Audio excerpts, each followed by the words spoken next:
nice to say. Hey. Welcome to 4020 Live. It is August 21st. It is the week before our birthday show, which is next Tuesday, I think. 16 people are already watching. It is 5 years of this programme next week. Because we have two birthdays, we're like the king. Where, you know, and like the Women's World Cup final, no royalty has bothered to turn up today either. But he's on his way. It is. I tell you what, politicians. Can I ask a question? Yes. I'm sure you said that you would be wearing sackcloth and ashes today if Wakefield lost. I'm wearing a cotton traders polo shirt. Does that count? Just thought I'd get it out of the way early on. No, I should have done, shouldn't I? Politicians tweeting about sport. They're not very good, are they? Because they don't understand. It's their advisors, though, isn't it? It's people that tell them. They don't understand, do they? They don't live in the real They world. don't understand. Here I am wearing a shirt in a pub. No, you're not. Here I am supporting Aston Villa. It doesn't matter which colour politician you are. It's not. I'm not picking on any side. They're all the same. On this occasion, they are all the same. Welcome to the podcast. It's been a strange week because I'm not sure anything's really happened. Last week nothing happened, but it was because of the fallout of Wembley, and this week it's just... We need to congratulate some teams that have won things, and we need to mourn the passing of Michael Parkinson, I think. Let me find the Wales thing first, because it's on an email here. Well, start with Catalan Dragons Wheelchair, who were absolutely superb in the Challenge Cup final. Started off men on an absolute mission. Very physical. Took no prisoners. 18-0 lead early on. Leeds managed to get it back, but then conceded 2 tries just before half-time. Looked like they were going to make a fight of it in the first 20 minutes of the second half, and then Catalan got 5 consecutive tries, and were the speed of their play the ball and the skill of the ball transfer was absolutely amazing. Clearly they were storing up a huge amount of resentment from last year and the World Cup final, but fair play to them, they were outstanding. It was as good a display of wheelchair rugby league from a team that I've seen. They were astonishing, and first time again the Challenge Cup has left these shores. Hopefully the crowd looked healthier than last year's in Hull, so that looks good. Hopefully the people there enjoyed it. Hopefully the people there were supporting Sheffield in the game before, and congratulations to Gravesend on winning their trophy, retaining their trophy, indeed, against Sheffield. And well done to Sheffield for getting to the final. What, are they 2 years old, if that? Yeah, and importantly, first ever wheelchair exhibition game just for women, which again is not trying to divorce the genders. I think the feedback was some women would prefer to start their wheelchair career just to see if they like it and get used to the impacts in a game that involves all women, and then if they're good enough or they want to, they can then partake in maybe a Super League team that will still remain mixed. But yeah, that was quite a landmark. I think there were 8 different clubs represented who sent females. A round of applause for Jodie Boyd-Ward, who was captain of Leeds, but before the game went over and talked to all the women that were there and said, it's a sport for us, enjoy. But the Dragons were fantastic, and Nico Clossel was as good an individual performance in a final as I've ever seen. He was unbelievable. Now they play Halifax on Friday? Yes, in Perpignan. But bizarrely, 2 of Catalan's best players, Seb Bashara and Jeremy Bourson, who became a substitute, will be playing for Halifax. I mean, one could say that might even things up slightly. Well, that's why they're doing it, I think. But it's going to be weird winning a Challenge Cup final with Catalan one week and then the following week playing against them in the European Club Championship. But it's again, the important thing is it's another potential property, the European Club Championship, that you would hope it will be an incentive for whoever wins the Super League Grand Final to say, well, next year we want a game against Catalan Dragons, and then maybe 2024 Catalan Dragons will be in Super League. And then everyone will have seen the Grand Final, which is on the day after the men's Grand Final. But we don't know when the women's one is yet. So but we know it's in Manchester. It's in Manchester. At the basketball arena. So, is that near Man City's ground? I think it's where... I just get confused that everything I think is at Man City's It's ground. where the Magic Round was played this year in Manchester. Right. Someone will be able to tell us where it is. Well done to the Catalans. Well done to York Valkyrie, who have retained the League Shield, the first women's team ever to do that.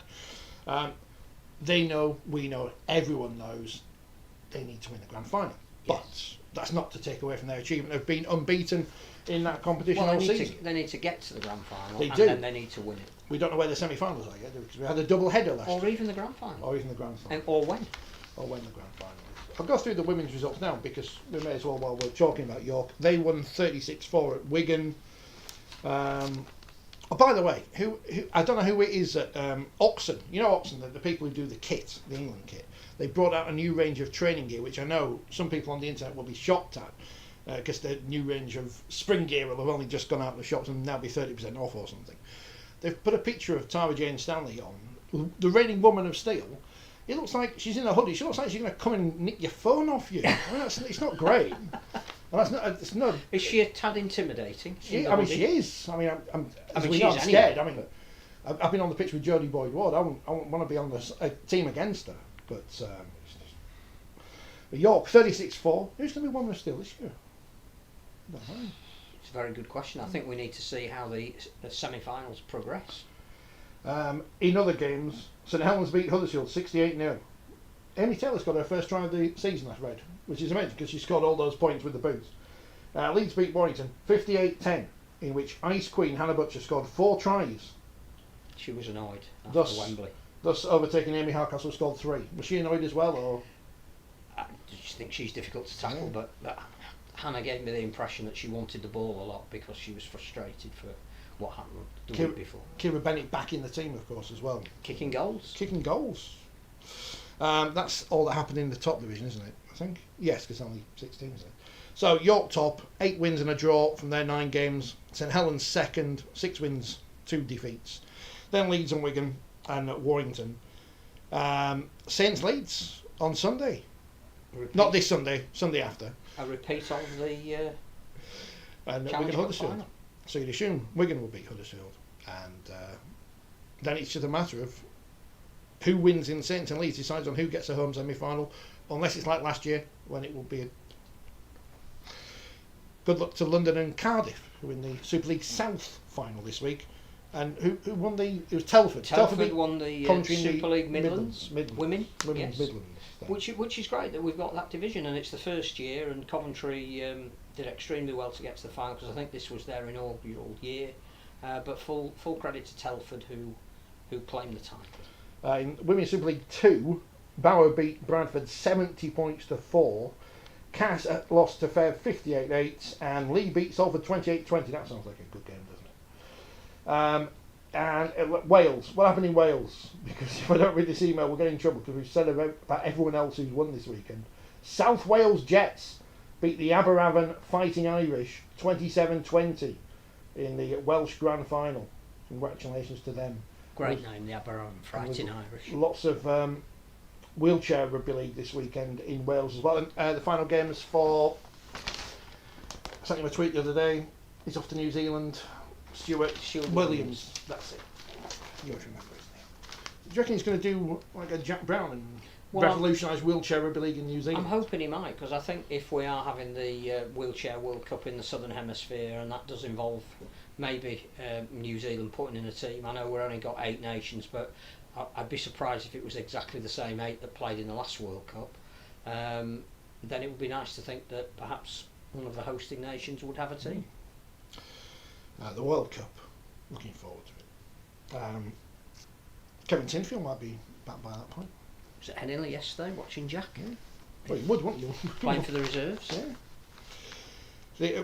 Does anyone know, is there a reserve league table? Because it's finished now, I think. So I think there's a grand final, isn't there? There's a grand final. When's that played? Before the men's grand final. And how is it decided? Is it semi-finals? But we don't know. We don't know the league table, so. No. Well, Leah won't be in it. We know that. Right. But, probably Salford won't be either. Draw the teams out of a hat. Be Wigan and Leeds. It's always Wigan and Leeds. I think Saints are unbeaten in reserve. And Saints. We can play each other in a 3-sided game. Set up a triangle pitch. Rod Sutton must have come up with that idea at some point. Next behind the goals. Carson is watching in his kitchen. Hello, I thought you were going to say in his kit. He was doing a full kit. He's bought the Puerto Rico kit that Steve Mascord's flogging this week. Puerto Rico? I mean, I'm tempted. It does look very nice, but I can't. Have they ever played a game? I don't know. Are they part of the European Confederation? I don't think so. Where does Central America fit? Are they under I think they're under Asia Pacific. Yeah. South America. Anywhere that's not Europe. Where's Jamaica? Are they? They're definitely Europe. They're Europe. Jason Robinson reminds me. I saw an article in The Guardian this week. He's implored the Rugby Football Union to spend more time looking into deprived areas, which made me laugh my head off, because I thought, this is the Rugby Football Union who is still peddling the lie that swinging those sweet chariots about Martin O'Fire. Yeah, that's the one. That's the one. Not that we haven't got problems. I don't know if he knows, Jason, but there is another sport that has an oval ball that does go into deprived areas. Aussie rules. In fact, I'm pretty sure that before the World Cup started, I was at an event with Jason in Chapeltown where he was extolling the fact that was the area of Leeds he was from, that was an incredibly deprived area, that he would have loved a team in the Chapeltown area because he had to go to Hunslet. But did it save him from the perils of... Yes, I think playing for Hunslet probably did, Hunslet Parkside. But he's clearly maybe forgotten that meeting. Chris says Manchester Magic was at the basketball at Wally Range High School. Was that basketball? I don't know. Somewhere in Manchester. I think that's where the final is, though. Here's Liz. Our profession, and James is coming, by the way. He's just not. We're not like the empty chair. Like I was going to say, Roy Hatton, which is like a reference from 30 years ago. Carson's going, who? We should have put all the caramel wafers on the chair. Who? Liz says, are professionals in other sports allowed to criticise decisions made by officials on social media like some rugby league players do? It doesn't look very professional for our game. Why does rugby league allow it? Well, there's a good question. Why do they allow it? Why do they? Well, Why do? We've been through this before. They shouldn't, and clubs shouldn't. No, they can't be sanctioned for bringing the game into disrepute, as indeed coaches are up before the beak, should those cases ever get heard, in Paul Wellens and Paul Rowley.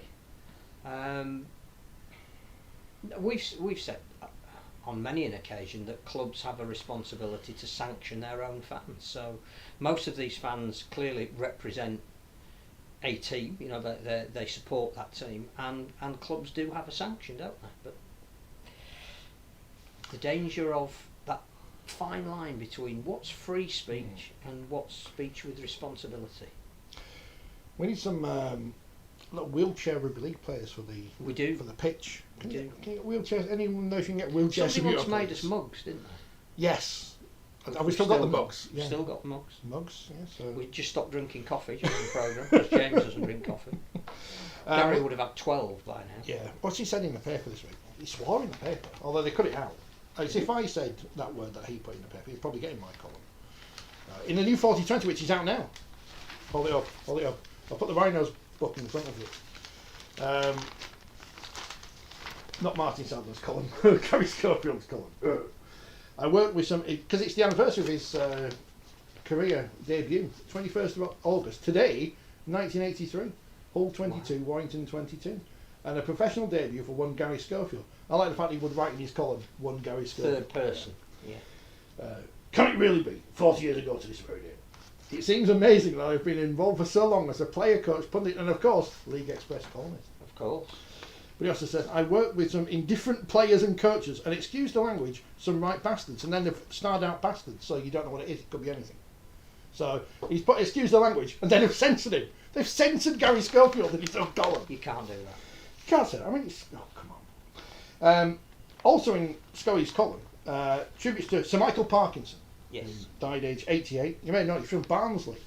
Could have. Sky News don't know Dickie Bird at all, because they sent a push notification out on their phone saying Dickie Bird pays emotional tribute. He cries all the time. Have you never seen Dickie Bird? I mean, in fairness, he's made, but he was. They were very close. The RFL has commented on the high regard in which Parky held our sport. They showed a picture of him with John Joyner and the Regal Trophy, and how he liked to attend big matches. Well, don't we all? Especially when it's free. And you get lunch. bit of hospitality. Yep. I recall seeing him at Challenge Cup finals, and what a shame that we can't attract as many guests of that higher calibre these days. And the irony is, of course, if you go sitting in Club Wembley these days, you get a free Parker pen, which Parky obviously was a big fan of. So who would you like to see invited to the big games? Who we're going to invite? Fred must know some people. Yeah, I have to say that we'll do something about Michael Parkinson in the next magazine. But I found a quote where he says he wished he'd found rugby league earlier, because whilst his main passion was cricket, once he got to know not just the sport of rugby league but what it stood for and the people that were involved in it, particularly the players, he had absolutely nothing but admiration. And I gather he used to go for dinner once a year with Maurice Lindsay. I think Brian Carney might have been there as well, and maybe Phil Clark. But he was always invited out for dinner with Maurice once a year, so they could chat about what Michael Parkinson's view of rugby league was, and the image of it. And 1995, when it celebrated its centenary, he did quite a lot of stuff. He used to have a column, was it in The Guardian? Might have been The Observer as well. But he did talk about the centenary of rugby league, and Vice President of Wakefield for 10 years as well. Yes, with Richard Harris and Richard Harris's coach. And yeah, I do think celebrity endorsement is very important. I do think somebody like him. It goes alongside who do you invite to Wembley. The NRL are going through this with Las Vegas. They've now announced that they're starting their season next year in Las Vegas with a double header of games. And how they're going to build it up, how they're going to get rugby league to the American public that doesn't really know what rugby league is. And they've decided, again, it has to be celebrity endorsement. So clearly Russell Crowe's going front and centre as Souths are one of the teams that are playing. I think Hugh Jackman's Manly are also playing. He'll be involved. So yeah, we do need people who say, I'm looking forward to going to rugby league. What was the rap artist who wished Hull KR good luck? Oh, Sean Paul. I think he was past it about 10 years ago, but probably. But again, but people have heard of him. Yeah. People who are you don't associate with the sport who can give it a ringing endorsement. We need IMG to pull a few stops out. Lee Westwood should have been there, and he plays for the Evil Golf though now. Does he? Plays for the Saudi Golf. I thought it was all one.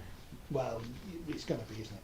Saudi Arabia are playing a couple of friendlies at Newcastle United, who have no influence from Saudi Arabia whatsoever, as they've told the Premier League. They're playing South Korea. Now, if they were playing North Korea, I'd been straight up there. Yeah. Because, human rights indifference. Yeah. £5 a ticket. So when we talk about underselling our internationals, not that I'm sure there's a big Saudi Arabian fan base in Newcastle, but you thought they could afford more than a £5 as well. We've got to see Saudi Arabia versus South Korea, and they're playing. It's only a £5 to go and watch Huddersfield and Leeds. Well, there you go.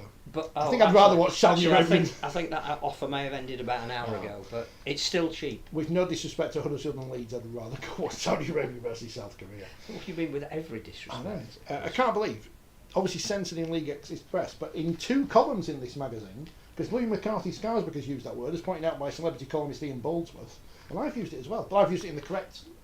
I think context is everything, isn't it?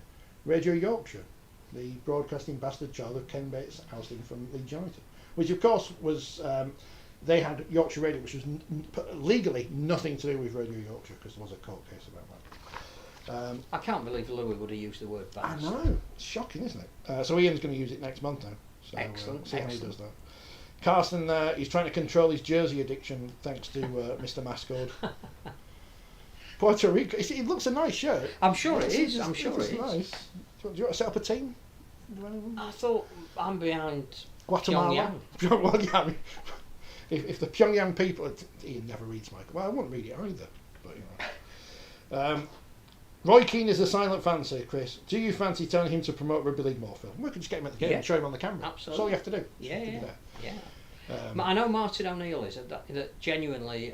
We may have told this story before, but there was one winter where Bradford were having difficulty finding facilities for pre-season training because everywhere was frozen off, and Brian Noble took the team down to Aston Villa's complex when Martin O'Neill was the manager, because O'Neill said that every Friday night when he had his team in a hotel before a game, he insisted that they all watch Super League, because that was a proper sport with real people and great. Is that in the days when it wasn't soft? Yeah. And he struck up this friendship with Brian Noble, and I think at the time, because obviously the Bulls were the preeminent team, he wanted to bring him in and to talk to Aston Villa and offer them the facilities. And Martin O'Neill is a big fan of rugby league, and again speaks fantastically about sport generally. So yeah, can you imagine him and Roy Keane getting back together to have a Gary Neville show in the cinema talking about their love of rugby league. So basically, we want good celebrities, not rubbish ones, and we will be the judges of who is good and who is rubbish, because it's our programme. So. Well, it won't be anybody in the modern era, because I have no idea who any of these celebrities. Celebrity Gogglebox. We need to get rugby league on that, because I'm sure that our two friends in Hull will be big fans of rugby Jane league. McDonald, get her in. There's two girls in Leeds. I'm sure they must have heard of rugby league. Ian, is there any like rugby league ghost spooky activity we could exploit? There must be some ghost somewhere. Apart from, is Ian in the Barton Pickles Bowls tournament? he's listening. Because it seems that Jim Child's here. He's walking in now. Look. Brian Barwick. That's a throwback. He's not a celebrity we want at the challenge. Brian Barwick's Black Book. Try saying that quick. I couldn't. Just like Sir Rodney Walker's. Yeah. Oh. Never saw it. The Sir Rodney Walker. How's the Sir Rodney Walker? Sir Rodney Walker. I've got all these companies that I'm part of. They'll sponsor something. He's doing well in basketball, isn't he? Is he? Well, has it closed down yet? Andrew says, England football boss, Gareth Southgate. It has to be pointed out that's the men's team. He loves his rugby league. He does. He's lived in Harrogate. Does Serena Wiegman? That's the big question. Does Millie Bright? Does she like rugby league? Well, Georgia Stanway does. She does. Going out with Ollie Ashelbott. Mary Earps, we definitely need to get her involved. She's great. Is she Manchester United? Yeah. So we have the grand final at Old Trafford. Get Mary Earps there. Get to present the trophy. Famous enough right now. Jump on. Like the politicians we referenced earlier. Jump on the bandwagon. Andy says Stuart Pearce. Yes. Yes, he's massive. In fact, he should be the next coach of Warrington, to be honest. Chris says if we can keep Johnny Vegas away from the sport, that might help. Just joking. Ian will have something to say about it. He says Warrington have a ghost of a trophy. Ryan Giggs usually gets mentioned. Probably I'm not sure at the moment. Again, probably not. He'll be anywhere. Probably will. Wayne Rooney probably in a similar category. He loves his rugby. He's in America. Big leagues right now. Maybe he could go to the Las Vegas game. He's in America. I mean, I know America's big, so I know it's not like going down the road, but that's going to be a complete. They're not going to crack America. The rugby league's not going to crack America. That's different. The NRL might. The NRL might get an audience and get some merchandising on the back of it. And you're only playing, if you're only playing maybe one event a year, it's a bit like the NFL coming to Wembley. Yeah. You'd have to say that has been a success for the NFL. They're not looking to put a team in London. They're not looking for every town and village in England to be playing American football, although clearly I think participation has gone up on the back of it. But what they have got is a globally recognised event played in London once a year that sells out the stadium, and I reckon the NRL could do that in America, because the one thing we do know is the product will be good. There are very few NRL games, particularly at the beginning of a season, that are blowouts. They're amazing athletes. The Americans will not believe the skill level. I mean, we were all crying yesterday with the ability of Nene McDonald to get the flick pass out to James Bentley. I thought you mean at the end of the Challenge Cup final when Leeds lost. Oh no. But I was going to say we were almost changing our underwear at the excitement of it. But that happens, in so many games, particularly in the NRL, that if they start showing that to an American public, they will enjoy it. But isn't one of the arguments suggested that it's to do with trying to get them into gambling? Yeah, it's the betting market in Las Vegas. Because of the time difference, it being in the middle of the night, I think in the US when the NRL normally is played in Australia doesn't match particularly well with that. Yeah. Which again, if there is a betting market, you may as well be part of it. But yes, it is. That's the reason they're going. But I do think when you say crack it, no, I don't think it's going to help the domestic scene in America, and I don't necessarily think that's going to mean America men or women at any, Well, we don't want them at the World Cups. There's too many blowouts in World Cups. We don't want them. But I do think it can be a success for rugby league. In the same way that, however we re-evaluate Toronto Wolfpack, it was a limited success because it got 10,000 people into a ground watching a sport they were unfamiliar with. They won against Atlanta. They've won. That's 2 on the trot. 2 in a row now. Are they in a league or anything? Or are they just playing games? It's like rugby union in the olden days. They're just playing a friendly fixtures. Series of friendlies. There's going to be a merit table or something. James, how are you? Good. Sorry, I'm late. That's okay. It's all right. We can start talking about the matches. It's like Sky, isn't it? No games kick off on time. No games kick off. Even games that aren't on Sky don't kick off on time.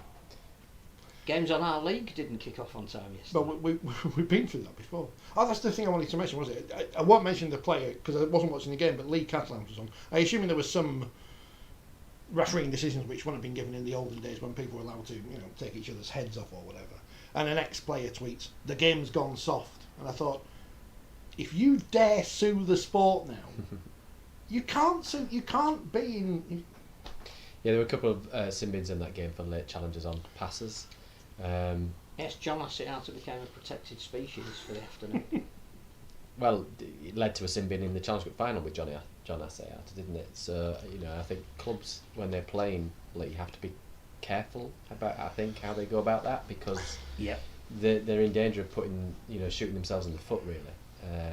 But I didn't have a major issue with the sin bins. Players know they run the risk if they're making late challenges, they're not attempting to wrap and take their man to floor, they run the risk of being sin binned. You're always going to get debate as to whether it's just a penalty or a sin bin or any less or more, but as you saw in the game on Friday, Wakefield Castleford, there was a number of penalties in that for both sides for the same offence. Yeah, they weren't sin bins on that game, but what happens to a referee when a player stays down? Because again, it's almost asking you to look at that incident, and there are some of them where it's either simultaneous, because players are taught to try and crowd a kicker and not give them space. It's also, once you are committed, there's always going to be a minuscule time lag between you making the attempt and the player having got the ball away. But did you find that players were staying down longer? I'm not saying they're milking a penalty, but they've clearly been told that if they feel contact after they've got the ball away, just to check themselves and make sure they're all right. It's a tricky one. But if you listen live to the referee's audio, you'll probably hear them say something as soon as the collision occurs, because usually if it's on a passer or even on a kicker, the ball's still live. So the game is carrying on and the referee won't blow his whistle, and because he's going to potentially play an advantage, so he'll probably call something immediately like, "I've got that, I've seen it," or whatever, "I've got a penalty for that, that's late," or something. He'll make reference to his touch judges that it's been seen and he's going to come back to it. So he's almost making a decision immediately, even though people around watching the game or in the stand don't realise he's made that decision. So the fact that somebody may stay down as a result actually doesn't really change matters. It's not that the referee then comes back and only gives a penalty because the player stayed down. If he's going to give a penalty and there's a man on the floor, the chances are at that point he'll stop the game anyway, and if it's on TV it'll be reviewed. So it doesn't really make a difference. The video referee will judge on how late it is, whether there was an attempt to tackle, was it a shoulder charge, was there any contact with the head, if there's no contact with the head, did it cause whiplash, the level of force. Look at all those indicators. And I think where players are not, I can't remember the phrase was tagging that we used to use, where ball carriers are just being tagged by a defender, so they're just being hit as opposed to being tackled. If a defender goes in and wraps and takes the floor, he probably gets benefit of doubt. Yeah. And you saw that in Challenge Cup final with the challenge by Minicella on the kicker. He makes no attempt to wrap him, and he has an obligation to either wrap and take the floor or charge down, and he doesn't really do either. And where players are not doing that, the referee will make a judgment as to whether they feel that contact was inevitable and therefore probably play on, or whether it was late and it could be marginally late or severely late. And the later it is, the more chance there's probably going to be a card produced. And yeah, you are talking fractions of seconds. Don't get me wrong, but I think gut instinct and seeing a lot of them regularly, you get a feel for whether something's late or not. Talking of whiplash, tackle of the season. Oh, incredible. Paul Seguier on Lachlan Lamb. Yeah. So it can be done. A legitimate tackle can be made. Did you think Lamb should have gone off for an HIA? I can't recall. He didn't stay down, did he? No, but the more you look at it, and clearly when you keep seeing it in slow motion, it's an even more... You'll see some head rock, was there? I thought, the whiplash effect of that tackle. I didn't see his head necessarily hit the ground, but I just thought he knows he's just been run over by a bus.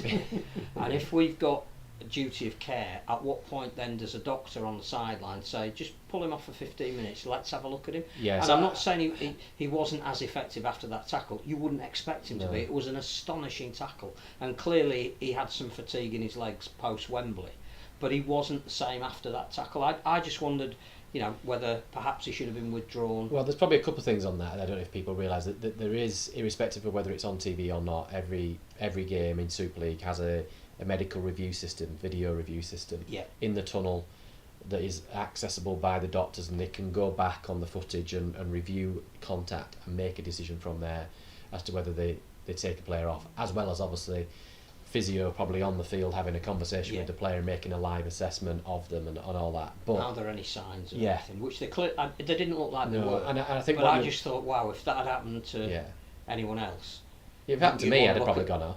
I'd have just cried for 3 weeks. Yeah.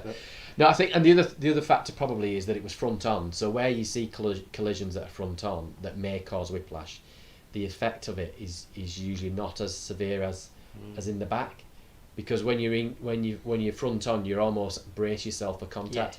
Whereas when it's in your back and you're not anticipating contact, you are really vulnerable, and that's where HIAs have come about, where there's been no contact with the head, but the whiplash has created. And it was a magnificently executed tackle. It Tremendous. really was. But it shows that, when people sort of say, oh, we'll bring the shoulder charge back and stuff, and it shows that you don't have to have the shoulder charge. You can make a strong tackle, and you don't have to make contact with the head. And it also shows the game isn't going soft. No, it doesn't have to be. For mere mortals that watch that, we all winced, I think. If you didn't, then They ought to be awarded for tackle of the year, shouldn't they? That was fantastic. Yeah. What timing. Is it like who comes up with the team of the week? Just invent the tackle of the tackle. Why isn't it a tackle of the season? Big hit. There's a big hit award, isn't there? Yeah, but I think that's for the most cumulative number of tackles. It's not for the one individual. It's like the Danny Houghton award. Yeah, the Danny Houghton Tackle of the Year award goes this year to Danny Houghton. Kevin says hello. Hello, Kevin. He won't be happy because Warrington lost again. We'll come on to Very that. unlucky. Chris has mentioned Jacksonville Jaguars moving to London. If their owners could put some money into Super League, that'd be great because they're rich. I think that is the other thing about going to Las Vegas, and clearly we'll know a bit more when it happens, or there's some more announcements. We now know the date and we know the teams that are going, and so we know some of the celebrities that are going to endorse it. But I think that again, if people see the game, you are talking about potential, future investment. And that might even have a spin-off over here, because people will look at, well, where's Rugby League played? How can I get involved? Saudi Arabians are buying teams in the the Championship and League One in football because they need to get into football. So there's nothing to say that somebody won't, some major entrepreneur won't see Rugby League and go, I would like a piece of that, and at my level of investment, I'll buy a Super League team or whatever it might. So yeah, I think again it has that residual value as well. Tony Khan, come and buy a Super League team. Come buy the London Broncos or London Scholars, who aren't playing on Wednesday against Rochdale, so scratch that off your fixture list because that game has been postpone's not the word. It can't be postponed. No, it can't be replayed because it's the end of the season. So when Rochdale Awarded, have announced that their game against London Scholars on Wednesday has been not forfeited. They can't fulfil it, so one assumes it will be forfeited, and they'll get is it 48-0 still in the rules, which, judging by the League One table, shouldn't make any difference because you would expect Rochdale to win on Sunday at Cornwall and also North Wales to win at home to London on Sunday as well. Back to Warrington. Welcome to the Warrington section of the programme. We're not doing Wakefield. No, we'll do them later. Do you want to do Wakefield now? Get them out of the way. I love the build-up to the game. This is the biggest game that's ever been. So big I couldn't get into the ground. Although at least I didn't get turned away at the gate. But Wakefield lost 12 points to 28 against the spirited Castlewood Tigers, who should have put Danny Ward in charge obviously months ago. And signed Blake Austin as well, because he's the greatest signing in the history of Super League. But what a game! What a week for Joe Westerman. Friday night, play of the match in the game, and gets interviewed by Jenna on the telly. Monday's in the Super League team of the week. How they come up with the team of the week, we don't know. If anyone knows, if anyone from Super League's watching, let us know, please. So you just do it to get social media hits from clubs and get as many in as possible. So I reckon that's how they do these teams. And Saturday is in the Daily Mail and the Daily Star, Joe Westerman. He's the biggest celebrity in Rugby League. That's what IMG want. Yeah. He'll be on I'm a Celebrity before we know it. I mean, I know. I used a bad word earlier. Well, it's not that bad a word, but I don't think I'd read out the headline in the Daily Star. And the one in the Daily Mail's really, look how long that headline is. Did they not go to journalism school? I mean, I didn't really do, but Joe Weston, he's in the papers, so well done, Joe. They're getting some much needed publicity for Rugby League. Well done to you. Is he says, completely trying to ignore the fact that Wakefield were not very good for you. Were there? They let you in. Well, they're mean.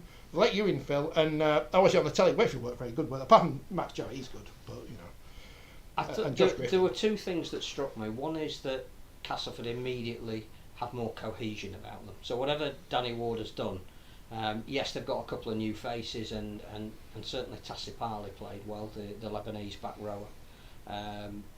Liam Horn as well got, I think, good reviews because his stats were excellent. But it was more that they looked like they knew what they were doing. And their goal line defence was a lot better than it has been this year. By comparison, Wakefield's kicking game was really poor.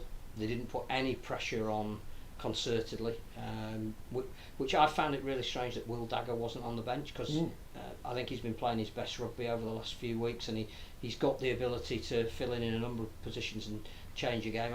I think you're right, Jowett starts because he's an excellent player. And I played Dagger alongside Gale rather than... But I'm not the coach either. So. I just think, the Gale-Leno axis didn't work, but they couldn't really change it, whereas I think having Will Dagger on the bench could have changed that. But the worry, I think, for Wakefield is that they seem to get to a point where they face a big game, and it's the big game that lets them down. So it's not that the 3 or 4 home games before they've got wins that weren't expected. They're now suddenly put in a big game. This current Wakefield team, not ones that have won in 2006. But this is a mentality that goes back to those days, because Wakefield they'll beat a Leeds or they'll beat a Warrington who they're not expected to win, but then they'll come up against Huddersfield the other week, Castleford this week. I say the concern is not within the squad. There's a bit of cockiness about them now, and the fans are going, we're going to win this. I just think I thought we were going to win. They maybe have a group of players that when it comes to those games that they need to win, there's something missing. Now, I don't know what that is, other than the fact that it might be something to do with the players that they've got, because clearly they fish in a certain pool.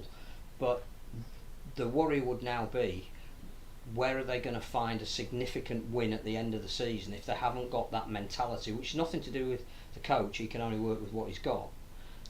Whereas, if Castleford have got that degree of confidence now, although they've got a harder run in, they could jag another win. Runs on the board, isn't it? That's it. And then suddenly there's even more pressure on Wakefield. They'll go into a game where somebody will say they've got to win this, and my worry would be, I don't know if they've got the cojones to win the games that really matter. From what I saw on Friday. I mean, I don't know whether... I think we talked about last week about are they the favourites? And I think you were sort of suggesting that probably they were. But I suggested they probably were the favourites because they were at home. And does that bring a level of expectation and pressure? And maybe they didn't respond too well to that. I think you made an interesting point though about team selection. But now, having lost that, they're now not. They now all don't the confidence have that. is gone. Yeah, all that. Yeah, they don't have that pressure. That pressure and expectation shifts to Castleford to some degree. But clearly, they've got 2 points at their advantage.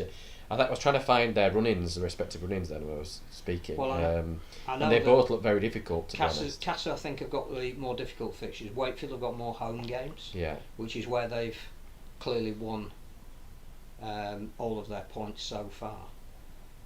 Castleford will be pleased that they play Leeds the last week of the season, because that's almost a given 2 points. Yeah, but Leeds might be playing for the playoffs though. Just like the game last year. And end up at Old Trafford again, yeah.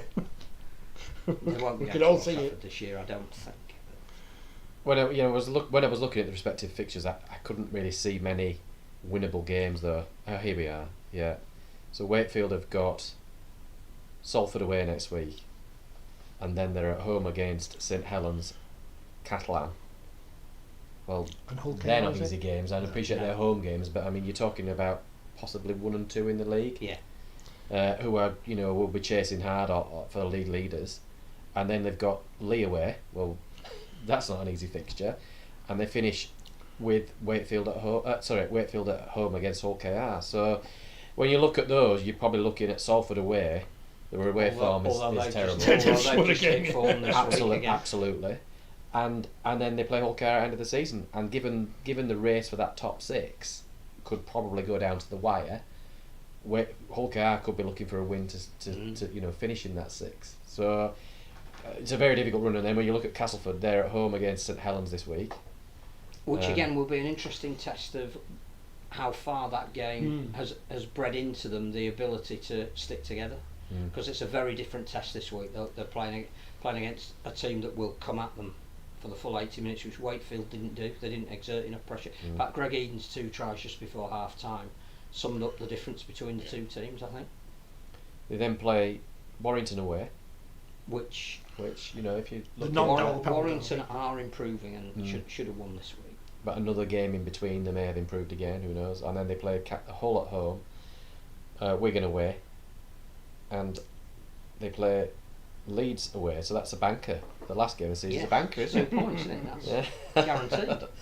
You'd have to say, based on the running, that Castleford is potentially slightly easier. But I don't know. I think it's week by week, isn't it? Yeah, I think the problem for Wakefield is purely a psychological one, that they may come to a point where it might be the last round of games where Wakefield need to win and Cass need to lose, and Wakefield will survive. And I know that obviously the last game of the season when London got relegated, Wakefield did enough to beat them. But that was London over exceeding all year to the point where they'd almost had nothing else left to give.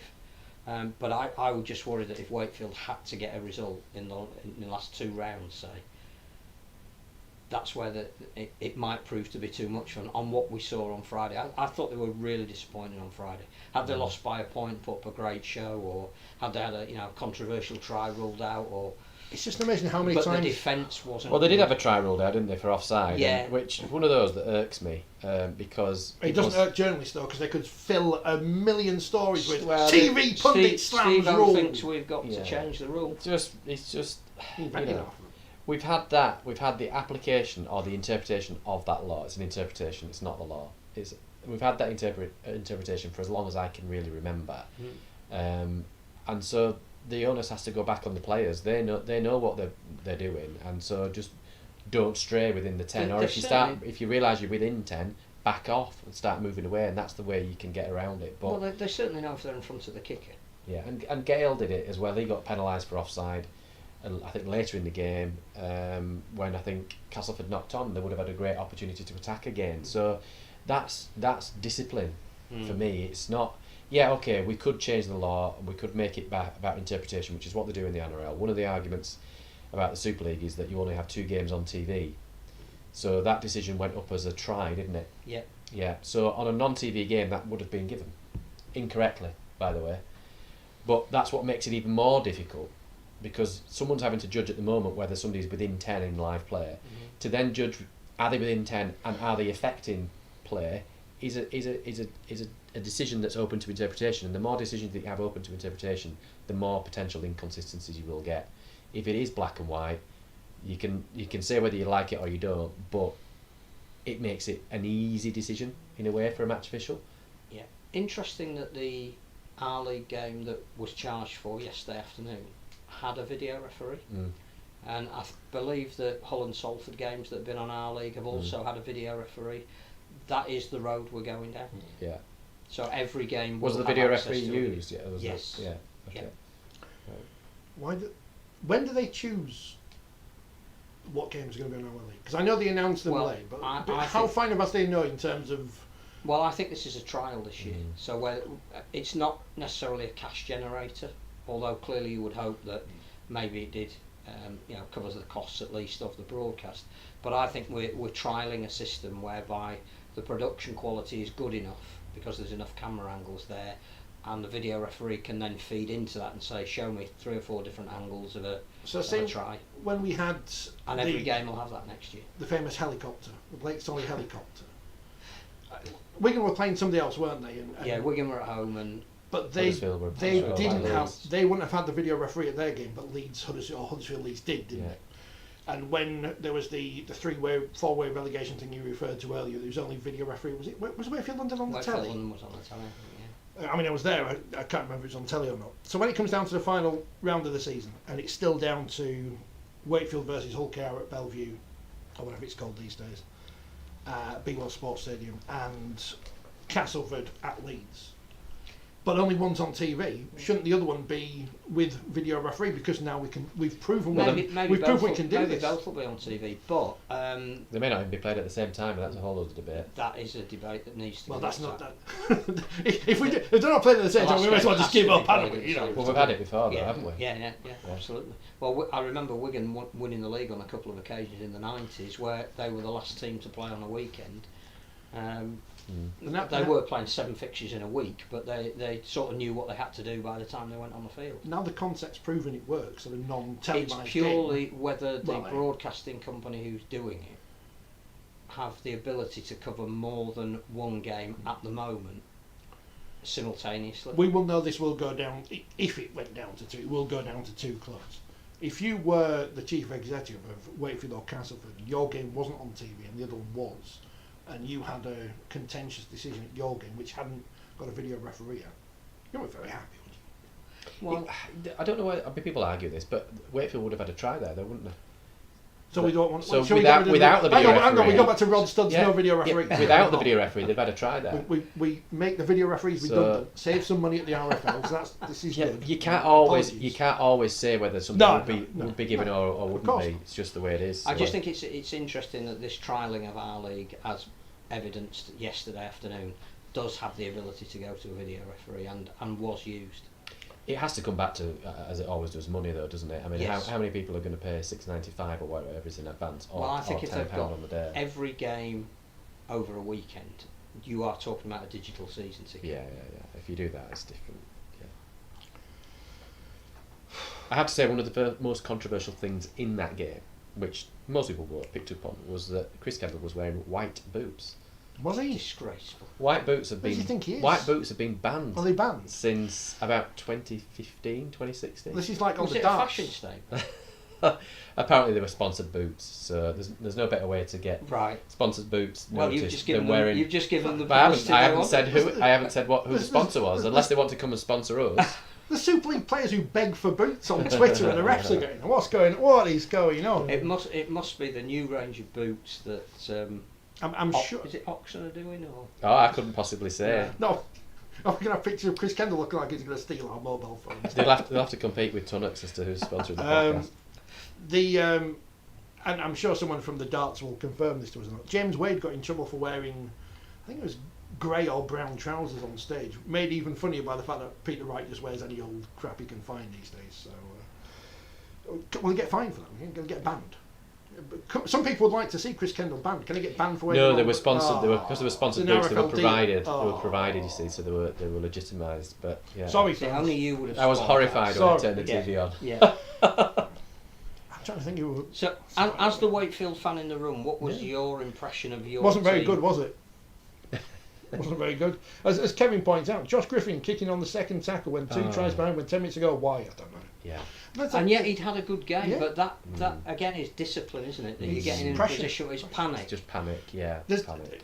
there's that strange moment where did Castleford spill a kick? Tom Lynham puts the ball down, but because he put the ball down, it's a 20-metre dropout. If he'd have let it go dead, Wakefield would have got a dropout themselves. So. But fine margins didn't determine But that game. no, it was because Wakefield's Wakefield were heavily inability beaten. to put concerted pressure on the Castleford line. Amazing how many times we kick ourselves in the foot when we're in big games, as mentioned, and on TV after a run of I form. just think the kicking game was poor. What was the atmosphere like, by the way? Because I appreciate one side of the it's ground was hard- empty. So It's hard to say because the media are behind the I know, post, I and we've got a very low level Yeah. to watch the game. And at the side of us were the 500 Castleford fans, which meant that they sounded louder than the Yeah. Wakefield fans, because that's who you were literally almost stood amongst. I mean, those It's people in hard front of to you say, weren't making but there much was a noise. debate saying Oh. that clearly the demand there was for more than 4,000 people. Should that game have been taken to Barnsley or? you're never going to consider Just an Michael advantage, are you? Parkinson tribute, take it to Barnes. Well, no, I'm just saying, would Wakefield would want the home advantage, but at the same time, would they have benefited from double the amount of crowd being able to go at a different venue? I don't know. That's Mr. Carter. Who was Not Gary. who was scanning people's tickets? I did enjoy the bit where they showed him near the end of the game, and he disappeared off, and all you could see is Darren, who works in the shop, and there's everything else at the club, just in the back, just looking like he was in charge, which he probably is, in fairness. I mean, I don't know what's happening with the takeover of Wakefield, but I suspect whoever is taking over might want to know before he agrees the fee he's going to pay if they're going to be in Super League or the Championship. What's all these clubs tweeting about? We need to get more fans in for our IMG points. Featherstone were tweeting about that earlier. What are you doing? What are you doing?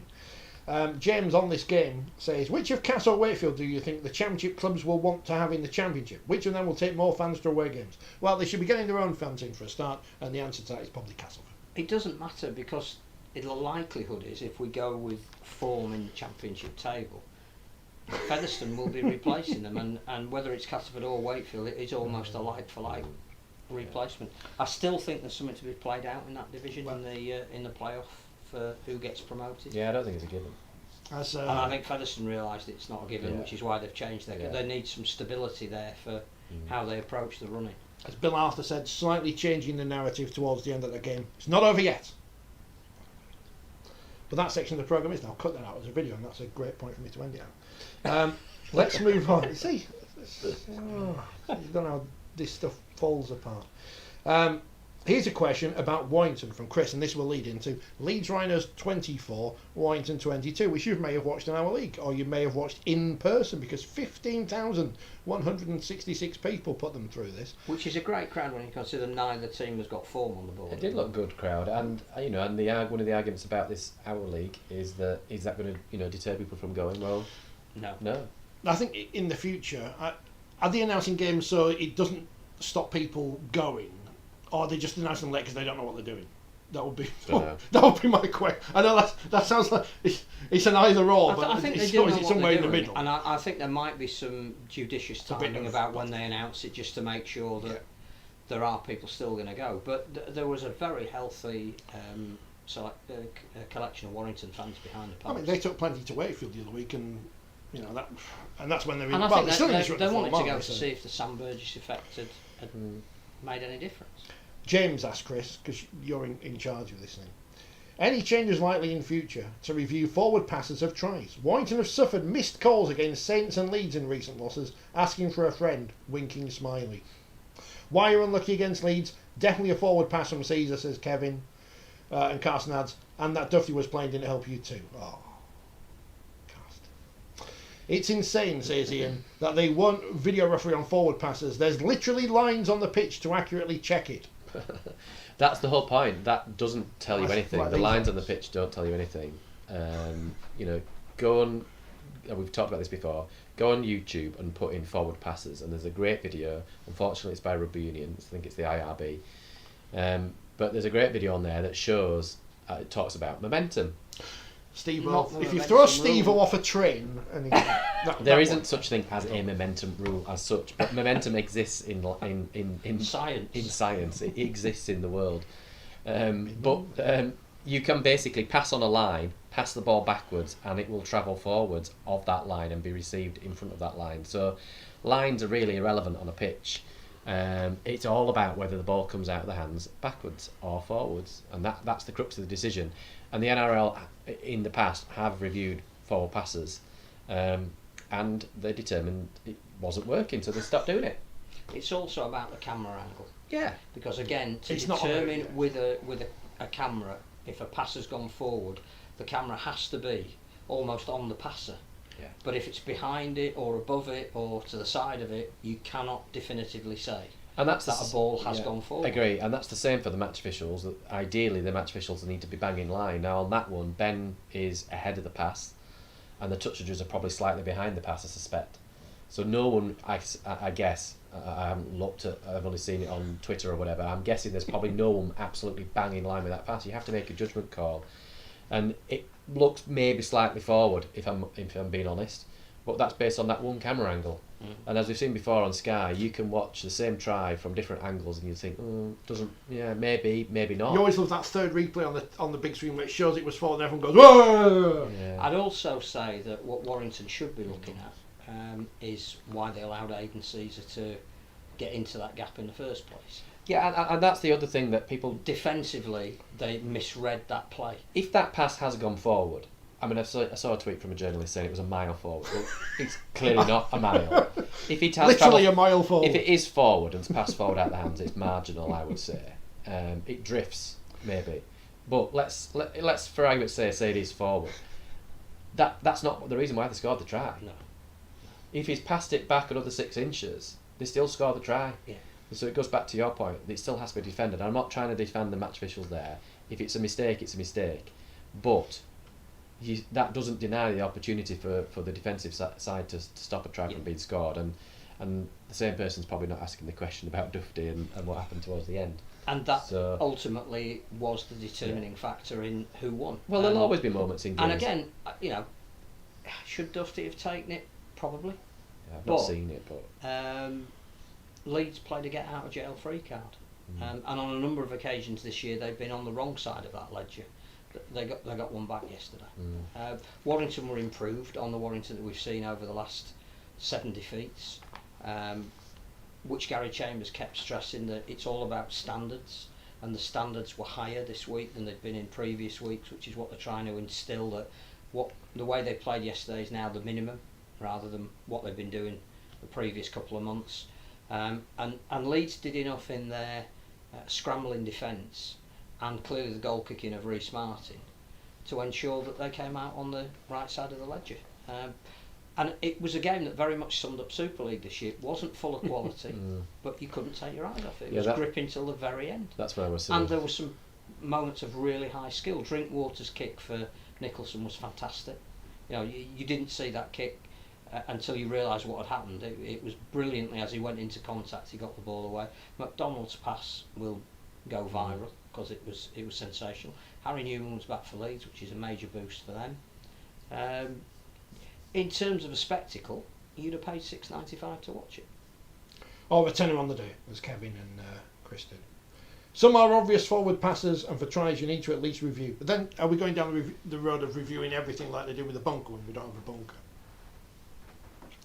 There are occasions when there are passes that are clearly forward, and I'm not denying that. And you as a referee, when you review the game, you think, oh God, yeah, I wish I had that opportunity to review it. But if there was that opportunity, you wouldn't clear it up because it would still split opinion. And the other thing about that game was in the first half, Danny Walker dropped a ball cold when he was clear and could have been over the line, and Cameron Smith made a superb covering tackle on Josh Thewlis that could have put Warrington 2 scores up. Now, in both of those occasions, Warrington couldn't capitalise, so the forward pass then becomes less relevant.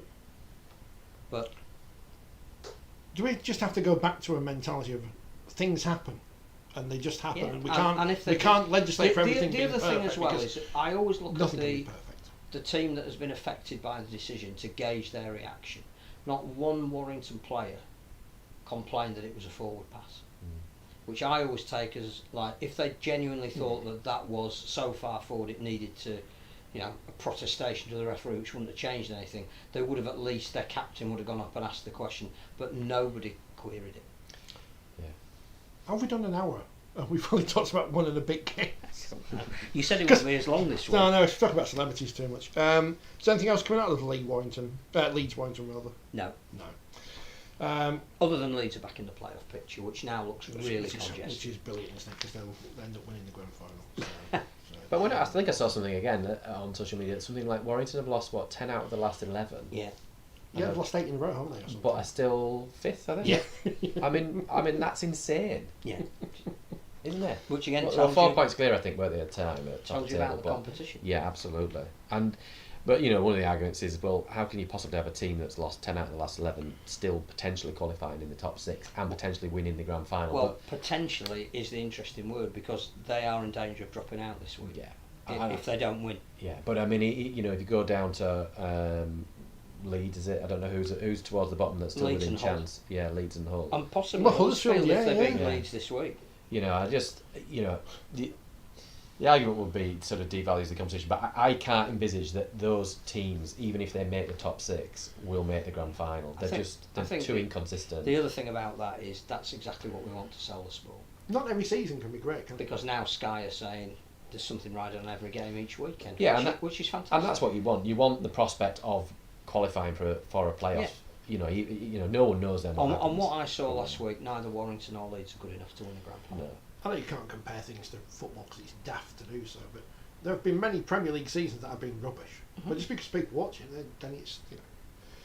But it's the best league in the world, apart from Germany now, where Harry Kane's gone to, which is the best league according to Sky because they've got the rights to it as well, which is good news. Carson, do you support anyone in Germany? I think in Switzerland, I don't think that'll be a thing as well. 8 in a row, 10 out of the last 11, because teams under us keep losing, says Kevin. That's why they're still where they are. Yeah, no one's consistent apart from the Catalan Dragons, who won at Lee Leopards, who celebrated their Challenge Cup final extravaganza.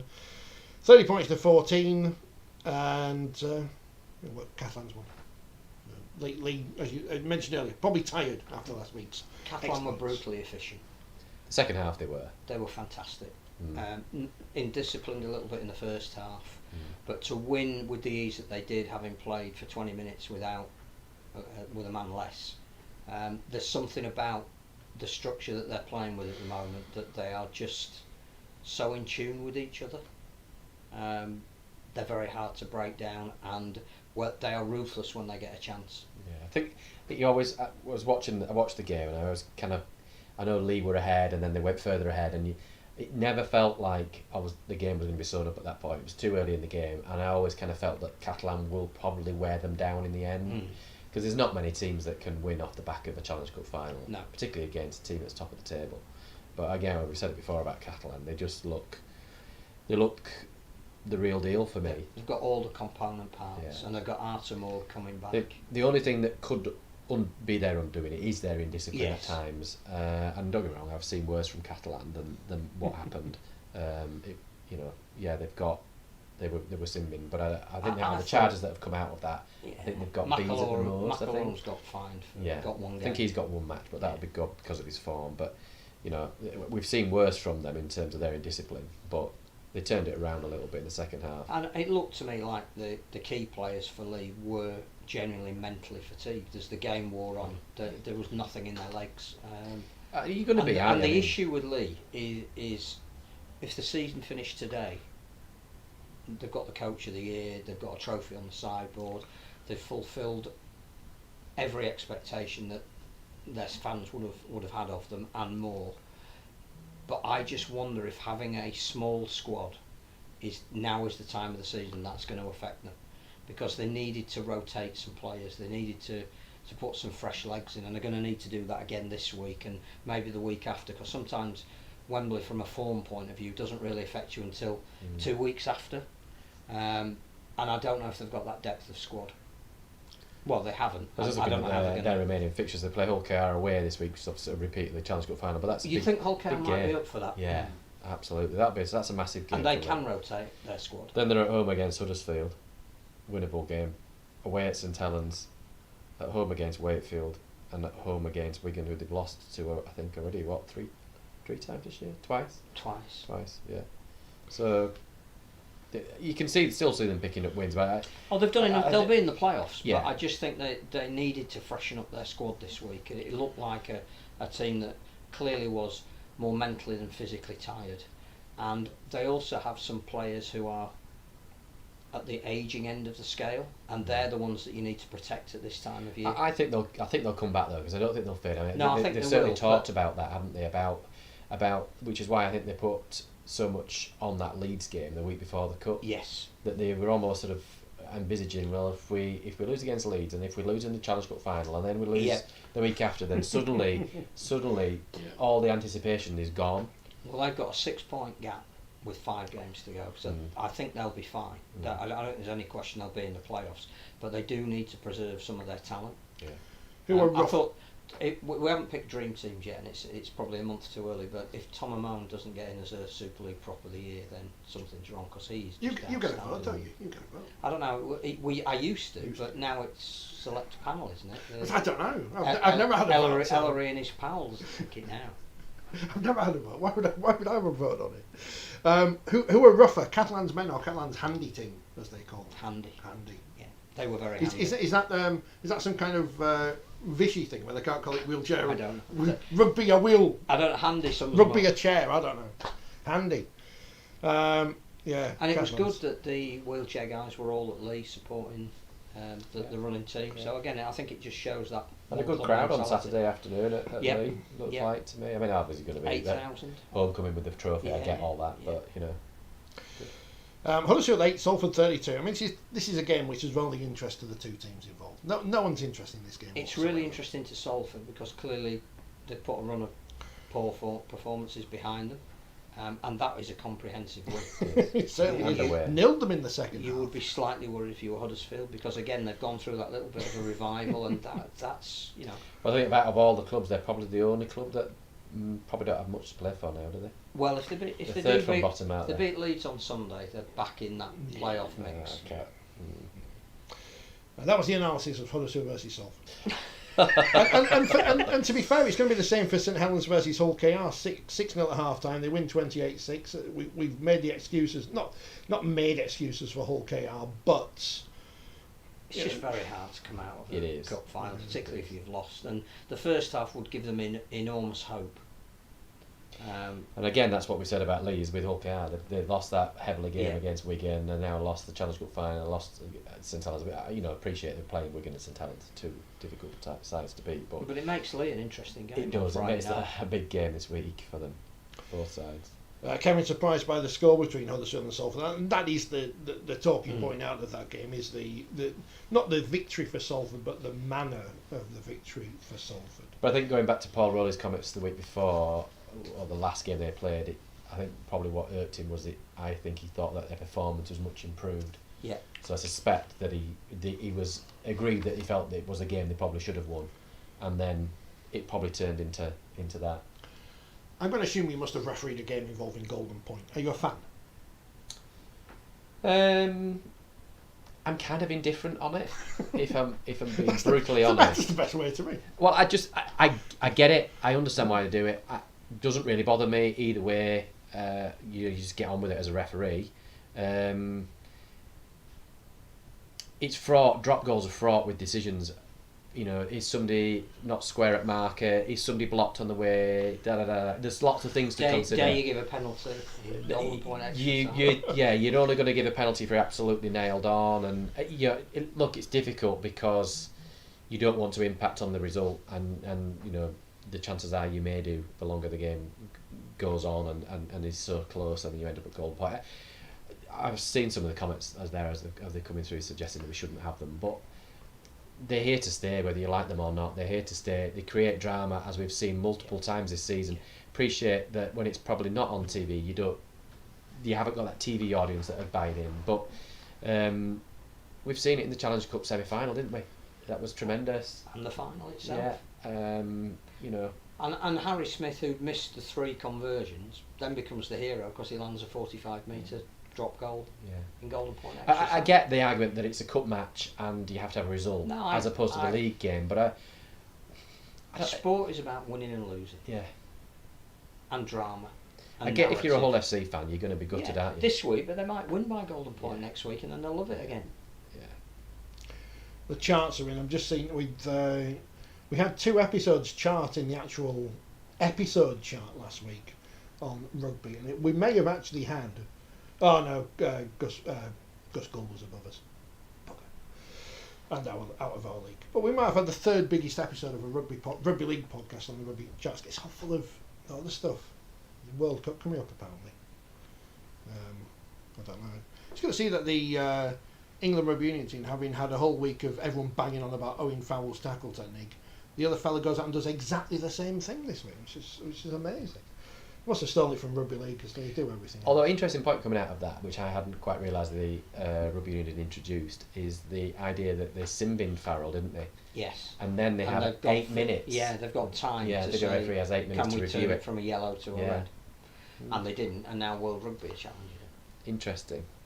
So the governing body are challenging it. Yeah, well, they're challenging the status of rugby league in Norway as well. While we're at it, it's quite. Does anyone care about either? No offence to any of our Norwegian listeners, we're not in the charts there. Does anyone care about rugby of either flavour in Norway? I think Steve's mascot is not selling Norwegian shirts, which to me is an indication that it might not be the biggest thing going in Norway. I think the same thing will happen in Norway as happened in Turkey, where the rugby unions say we're not going to recognise rugby league, even though we have. They divest themselves of it, which gives rugby league the chance to get recognition in its own right. Because I think, for some strange reason, rugby union in Norway also covers American football and Aussie rules. They play Aussie rules in Norway. Well, Carson's asked if we've got any thoughts on what Brazil have said on X. Now I've got to go see what Brazil have said on X. Talk about Wigan and Hull. Is there anything to talk about Wigan and Hull?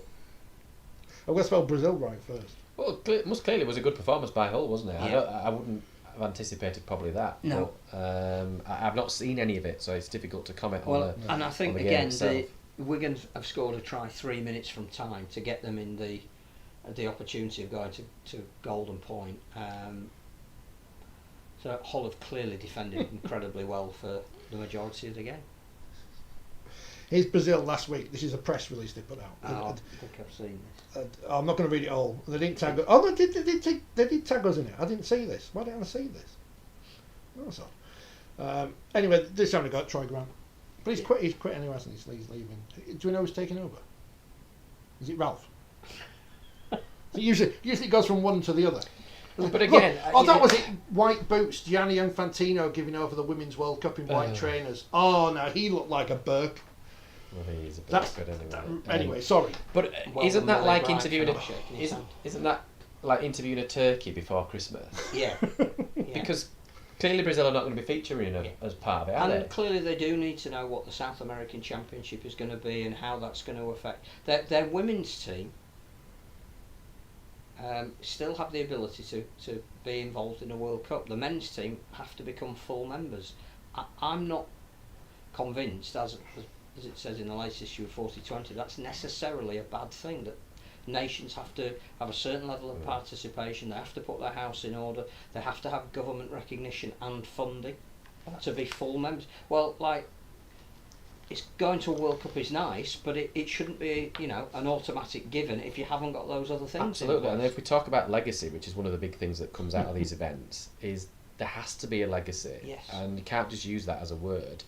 And how can there be a legacy if you don't even have government recognition of your sport in your country? Yeah.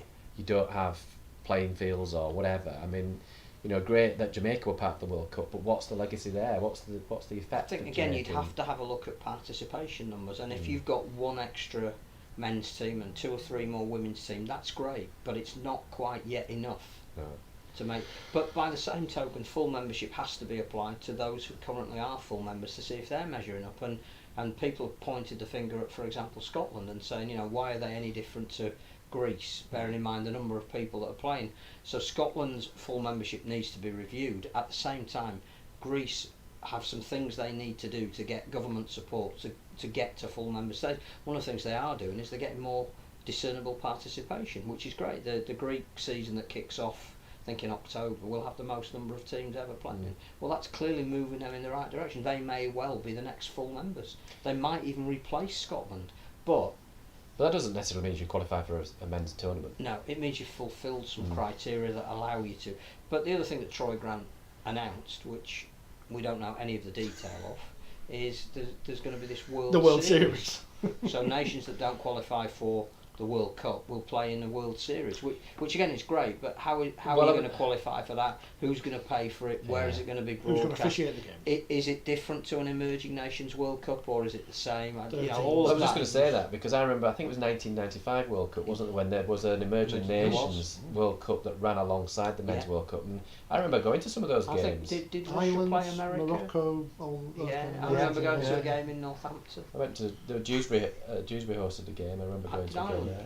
No. Can't remember, but I get that. I get that there's almost a separate competition for clubs that are emerging, but clearly somebody has to finance bringing people from all across the world to come and play those games. And if most of those nations are using domestic players, then that's not a bad thing either, because it's building up the.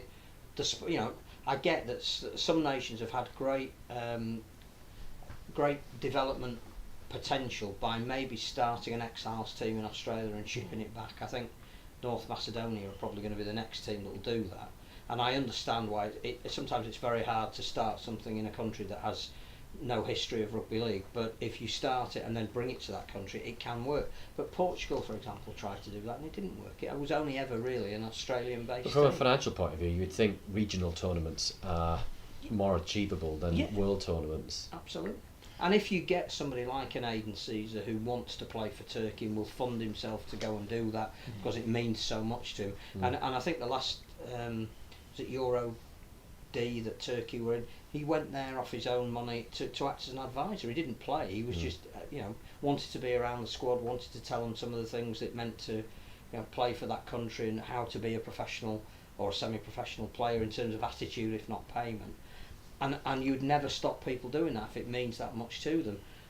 But I'm not sure that Turkey getting to World Cup and Aidan Caesar playing in that World Cup necessarily per se helps them develop the sport back in Turkey. No, but it might help the podcast. See, That's why I mentioned on a random tangent. It wasn't just purely thrown in there. We were talking before about before the programme started about the Netball World Cup on a completely different topic. But some of the nations you mentioned that played, how did they? If we knew how they fund things, maybe we could copy that, because a Netball World Cup happened and Sri Lanka are there and here, there and everywhere there. There you go. So they must have had the funding from somewhere to do it, but I can't imagine netball's a big sport in either of those countries or whatever. So how can they fund that? How can smaller countries fund rugby league? That And World this Cup and that and the other? there were broadcast rights paid for it, and you don't know how much of that's filtered. But again, the next Netball World Cup, they'll go through the same exercise that we have and say, did we have too many teams? Did we, is the television companies prepared to come back and fund it for 4 weeks if they'd rather do it for 2 and have high quality games? The Commonwealth Games is a classic example, isn't it? That the next 2 Commonwealth Games, the hosts have pulled out. The games haven't changed, the number of events haven't changed, the countries involved haven't changed, but they've decided it's too expensive to host. The great Michael Waydock had a great idea when he was at Radio Yorkshire, and he's continued that thought today on Twitter. The north of England should bid for it. So you'd have the swimming at Ponds Forge or whatever, the running at Gateshead. That would be the way to do the Commonwealth Games going forward, because Leeds isn't going to build an athletic stadium, because where are you going to put it? I agree. But anyway, so The Northern Powerhouse Commonwealth Games. I remember the Northern Powerhouse. You remember that? It got us a World Cup. Paid for by levelling up money that never happened. Remember the levelling up. But you can't compare rugby league, netball. I know it seems strange to put rugby league in the same sphere as netball, and some people will be upset about that. But and in terms of an international game, you can't compare our World Cup, their World Cup, the hockey thing that's going on in Germany at the minute, to the FIFA World Cup, either men or women, because they've got unlimited amounts of money to do their World Cups with. And if you can afford to stand a loss for the profile that World Cup brings, that's fine. But one of the problems that international rugby league has is it doesn't have a war chest. It has to be self-sufficient. But there were some international rugby league announcements this last week, weren't there? Yeah, Like the Pacific Cup and the Pacific Bowl, which I think sound like great tournaments, basically tri-nations. Yep, 2 lots of tri-nations at Australia, the same time. New Zealand, Samoa, and then PNG, Fiji, hosting as well, which is great. Islands. Which is great. With finals. And that is almost exclusively paid for by the Australian government, which again, this wouldn't have happened without external finance. They've seen the value of the Pacific as a political region and want to fund it. They're also getting behind the NRL being the 18th team. They're putting a lot of money into that, so they're making sure that routes are put down that are going to be sustainable on a number of levels. Rugby league just being one of them. And maybe that's how we have to go. We haven't got that in the Americas at the moment, much as we'd like to think we have. We haven't got it in Western Europe at the moment. We're turning to a Commonwealth Games podcast now. Kevin says Manchester was successful and Glasgow was successful as well. I think Glasgow had a lot of the buildings already there, the arena and such, and I think they built the velodrome off the back of it. They transformed Hampden Park and then transformed it back. So we put an athletics track in and then took it away again. It cost an awful lot of money though. Birmingham obviously was the last host in the UK, and I can't remember that I was reading about it. You're talking hundreds of millions of pounds. And ultimately, there's been only Australia and the UK that have hosted it. In Canada doesn't many anymore. Occasions, no. In Canada.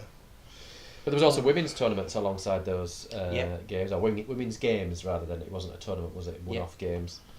Samoa against Fiji, PNG against Cook Islands, Yep. New Zealand against Tonga, and Australia against New Zealand. Which is great. Got the Cooks. It's just, I don't know what the development is and the plan is for Europe. No, it's money. It's when a broadcaster comes forward, things will happen. But I think it might have been Steve Mascall wrote today something that's very pertinent. That the lesser European nations that don't rely on flying people over to play for them are actually in a better position to arrange their. Malta have just announced 5 internationals. Albania will be playing against the Netherlands. You can organise that because it's going to be domestic players. Yeah.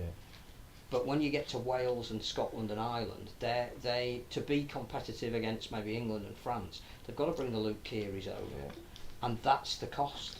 And unless you can cover that, you can get a broadcaster who's Can't get a Ryanair flight, can you, from Australia? Sadly. Difficult. I think there's about 15 stops on the way. Is the Rugby League World Cup now? The Commonwealth Games Rugby League with a French guest team. That's Carson. That's a bit harsh, isn't it? It's got Jamaica as well. Oh no, Jamaica in the Commonwealth. Is anyone not in the Commonwealth? Australia probably don't want to be in it.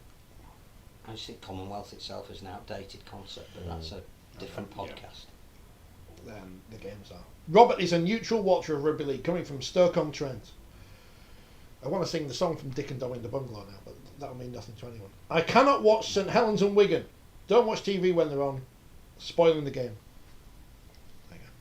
No one likes Saints or Wigan, do they? Or Leeds or Warrington. Does anyone like any teams? Well, Friday night you've got Hull, Carr and Lee, so you don't need to worry about that's it. Good, yeah. And then Saturday night you've got Catalan and Wigan, which actually will be worth watching, because I reckon if the Dragons win that, they're virtually nailed on for the league leadership. Yeah, it's a massive game for Catalan, that. Yes. In the Championship this week, Bradford beat Newcastle 36-8. But the worrying thing, sorry. attendance 2,600 When they're back in Super League, they'll have Where was that, 20,000 sorry? again. at Bradford. Oh, Bradford. 20,000. And they do it without the bloke who bit someone and now have been banned for it. Keighley beat Batley 26-20. Massive result. Big result for the Cougars, who move above Swinton on points difference, who were beaten at Toulouse 26-6. Again, you'd have to say, did Wembley have a factor in both Batley and Halifax Both losing this losing. week? Yeah, Halifax lost at London, didn't they? Yeah, Must have been 26. pleased to have into London 12. twice in 2 weeks. Sheffield 10, Featherstone 38 and Widnes 30, York 40, a very high scoring exciting game at whatever Widnes Stadium is called these days. That's York out of it obviously in turn, I think, and they have I been for a think couple of weeks. Swinton deserved a lot of credit, because I think there's teams that have gone to Toulouse and lost by 50 and what was it, 6-4 at half time, two in late Leeds, tries. Yeah, Swinton were winning at half time and Toulouse got, was it 2 tries in the last 4 minutes? Yeah. I don't think it was played at their usual ground. No, was it's it? in Carcassonne. which is a Carcassonne, beautiful right. place. Yeah, it is. I think the next 3 games they're Right. out. They're not allowed to use their stadium because it's, It's it's being used for the Rugby Union. the World Cup Commonwealth preparation. Rugby Yeah. Union thing. But they're at Albi, I think, for one of their games, and they're at Albi this week for the game against Barrow, and then they might be going back to Carcassonne. I think. Yeah, Carcassonne's beautiful. If people are going. Yes, medieval walled city. Yeah. Played really Wigan nice. in the Regal Trophy. Cassoulet. I thought you were going to say Castleford. It's not Yeah. really. I mean, Castle, but Yeah. yeah. Where is the castle in Castleford? Gone. Been knocked down. Sold for scrap. It's a question for the comments. Whitehaven Barrow tonight though is a massive Yes. game as a result, Yes. particularly with Yes. that Keighley win. I mean, we've said it before, but in that championship, the race is massive to avoid relegation, isn't it? Just financially, Yeah. it's huge. And of course, Swinton will have a new coach next year who will be desperately hoping that he's coaching in the championship. Lion Kilshaw, Yes. as it says in the paper. It was well coordinated between Swinton and Hunslet, because no sooner has Hunslet tweeted than so had Swinton, which was good. And Dewsbury looking for a new coach because Liam Finn's off to Halifax, which has got massive family ties for him. So we'll see how they go next year. Carcassonne, when they played Wigan in the Regal Trophy, this is something I remember reading in Wally Lewis's the legendary Wakefield fanzine of the early 90s. Ray French thought Chris Perry, who had played for Wakefield and was Australian, was French and kept calling him Chris Perry.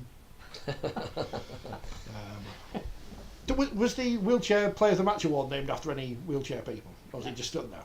So that's another I refereed a game in the last few years at Carcassonne. It is beautiful, isn't it? It was a pre-season.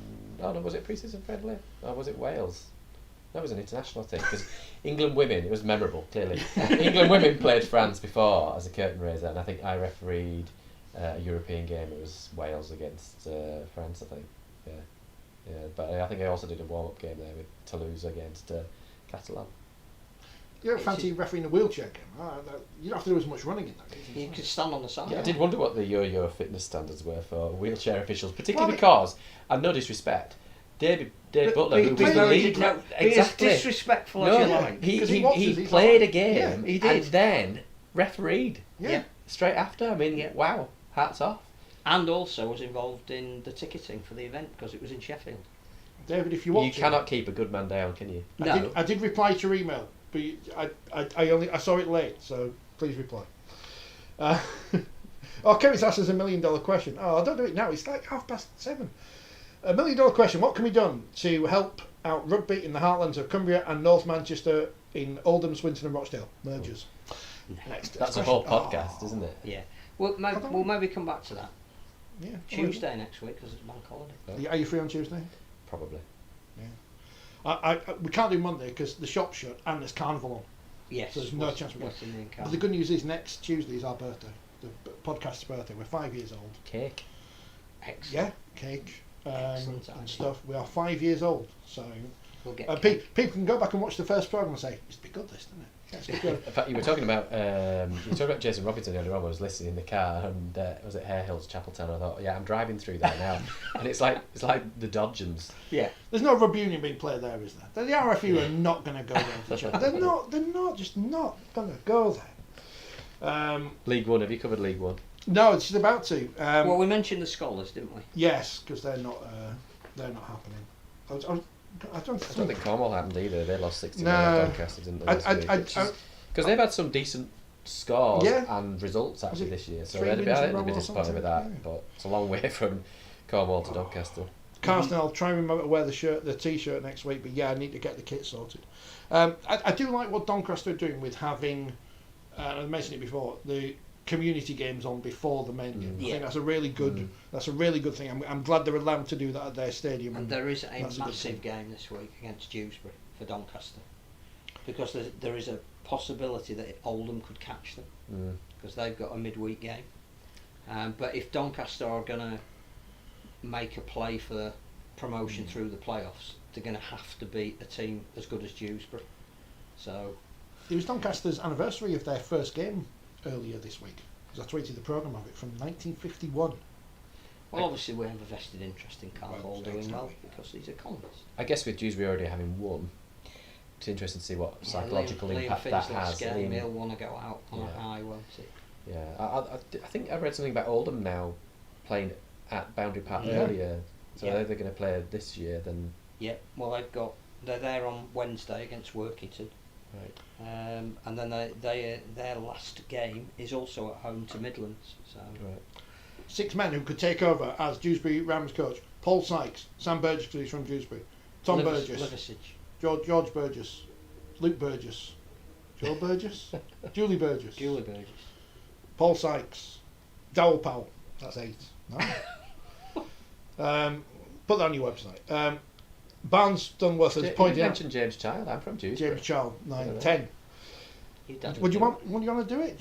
Coach Dad, the team? yeah, I'd do it. What's your tactical now? I have absolutely no idea. So go out there and visual awareness. If they want to yo-yo back down to League One, then point me.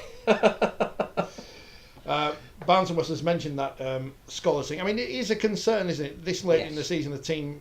I mean, it's what's also a concern is that they were going to have a financial takeover. Which that was announced, and that's now not happening. And you do worry what the future is for a club like Scholars. It's happening too much in the women's championship as well, where every week there's 1 or 2 games which are being not played. But this is at semi-professional level. Which is and we also know that the distribution is likely to be virtually nothing from next year for League One clubs. So. We don't know if they picked up injuries yesterday in the game against something like the players can't get time off work or whatever, but they would have known about this game coming up. They wouldn't have known they were playing in 3 days' time or whatever, so that is a big shame. Oldham 24-20 winners at Rochdale. Is it a big local derby? I guess it is these days. Rochdale look like they're going to be the lowest ranked of the traditional sides this year, if we take out unfairly Midlands, Cornwall, and London, but we are unfair. So a lot of rebuilding but I think as they've well. got a lot of kids at Rochdale, and they're building. This was always going to be another transitional year for them. I know Andy Mays has got plans for the club. It's just whether he can do it without any central funding. Manchester Hornets. Oh, no, I'm not sure that's the answer.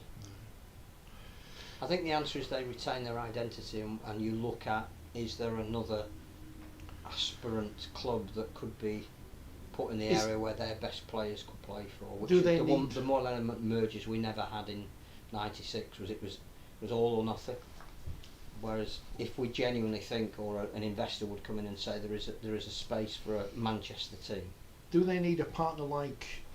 Well, no. Dr. Leeds aren't a partner. Leeds aren't a partner with Oldham, are they? But Leeds have a vested interest in the amateur. The Leeds Foundation is taken over a lot of the development in Oldham, because the Oldham club don't have the resource to do that, and it's generating players, and it's giving people an opportunity through Oldham College, so it's working.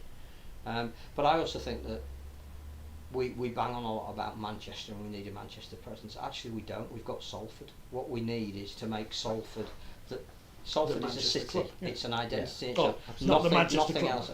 You know, Manchester has two ridiculously enormous football teams. That might be why Rugby League under the name Manchester has never been successful. But we do have Salford. That's our point of difference.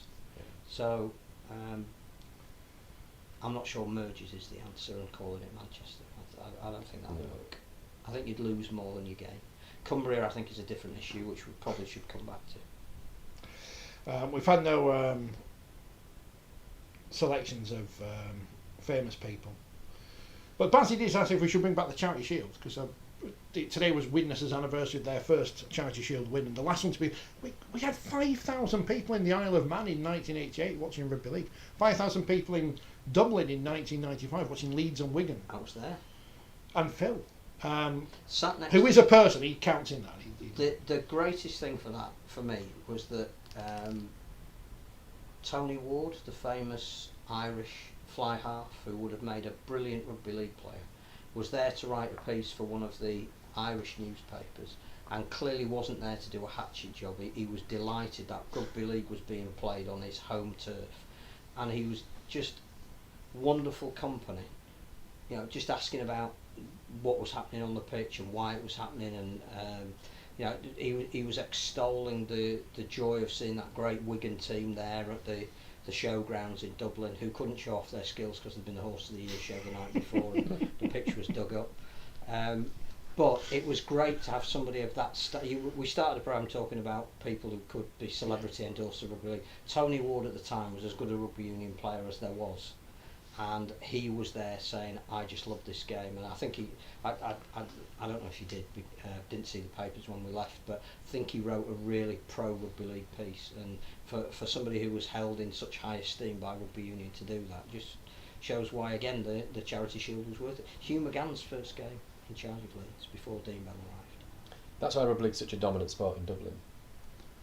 Well, it's clearly people are playing. What I'm trying to say is that you're all right having one-off games, yeah. but there has to be absolutely. There has to be a strategy behind why you have a game, and why you have a game, and there has to be, you know. Well, and again, if the NRL are looking at Las Vegas as a potential market, we as Super League should be looking at Dublin as a potential market, because I think that the whole Andy Farrell story about, you know, how he's turned Irish Rugby Union into world force, the fact that we do have domestic competition played in Dublin, the Exiles, Dublin City Exiles women's team won their grand final. It's so easy to get to. It's easier than driving along the bloody M62. You can get a Ryanair flight to Dublin. You can get a Ryanair flight normally for a very cheap amount of money. Yeah. That if we were to take a couple of games and play them in Dublin strategically, then that's what IMG should be looking at. Somebody's going to have to bring give back up the Charity Shield. Home game advantage, but if they were financially compensated and if the fans had enough notice and we made it a celebration of Rugby League in a city that it's great to go to, a bit like travelling to Perpignan.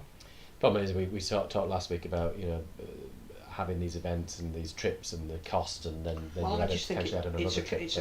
It's 4 teams every year, and you would rotate it, and you would make sure you went back every year, and every team's fans would get the chance to go on that trip, and money that was generated would go to the teams to enable them to go over there. But and you get to sell lots of green merchandise. And And on the back of that, the domestic scene in Ireland, participation improves. 2 games, 4 teams. Team who scores the most points wins a trophy. Invent trophies, more trophies, but not trophy Mark bitter. Aston Trophy. Mark Aston Trophy. Is that it? I think that's it. So lots of rugby league. We're this definitely week. not doing an hour and a half this week. No, definitely not, because there's nothing to talk about, and we won't have next week after. A fairly look at the fixtures. They're boring, aren't they? It's going to be rubbish this week. Just stay home and watch. Stay home and watch the football. Watch Harry Kane will be scoring goals for Bayern Munich or something. There's nothing going on. So enjoy the week. We'll be back. Enjoy the bank holiday. Enjoy the bank holiday. Enjoy Carnival if you've got it in your city. We don't have any in Wakefield. Don't have any carnivals or Come anything. to Leeds. So We've come got to a great one. Come to Leeds instead. But we'll be back on Tuesday with the big birthday show, which will just